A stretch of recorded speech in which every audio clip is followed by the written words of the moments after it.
Hey, this is Alex from the Good Old Boys Fantasy Football Podcast. To see more videos like this from the Good Old Boys, hit subscribe and support this independent podcast. D'Onta Foreman coming over in the offseason, finishes RB 35 last year, 203 rush attempts, 914 yards, 5 touchdowns, 5 receptions, 9 targets, 26 yards. Thoughts on D'Onta Foreman? I think he's a serviceable back. Obviously, they paid him to come in there after what he did in Carolina last season with David Montgomery exiting. The thing with D'Onta Foreman, there's nothing special about him, right? Like, he doesn't receive the ball well out of the backfield. He's a bit of a bowling ball, so he can break some tackles and get some yards after contact for you, but he doesn't have next level speed.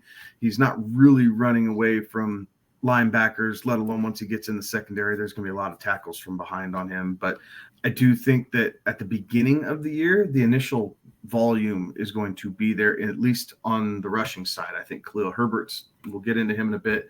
We'll still see some more receptions.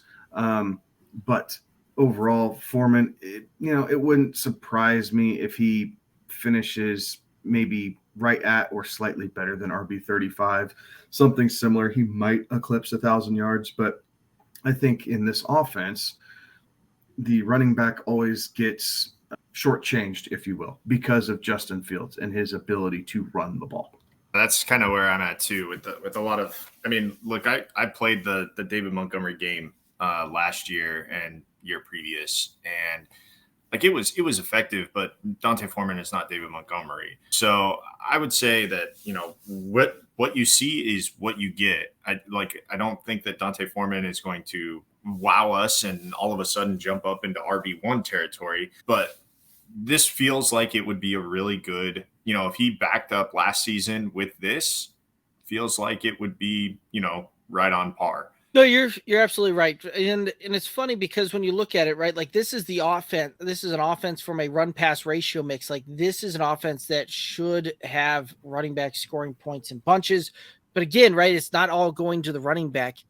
Very similar to how we see out in Baltimore for many years, where the running backs are there. The running backs will have some fantasy value for you, but Lamar Jackson's going to get just as much run as any of those running backs is, if not more. Same thing played out last year when we looked at Justin Fields, who put up over 1,000 yards rushing, and got to a top 10 quarterback finish, not because of his passing work, but because of his legs and what he did on the ground. And that's going to cannibalize a lot of what we see in these running backs. And similar things going to be said, right? Like this is going to be a 3-headed attack in the running game. And this is an offensive line that is really not very good. So D'Onta Foreman is a guy that I like for the value that you can get on him because he is going so late in drafts right now. He's going in well into the double digits, running back 43 off the board.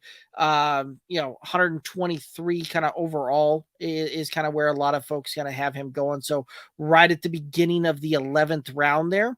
And at the 11th round, sure, I'll take a dart throw at a guy that's probably going to come out the gate and be probably the starting running back for the Bears here, but is a guy that I think will ultimately cede a lot of touches throughout the season and as this goes along.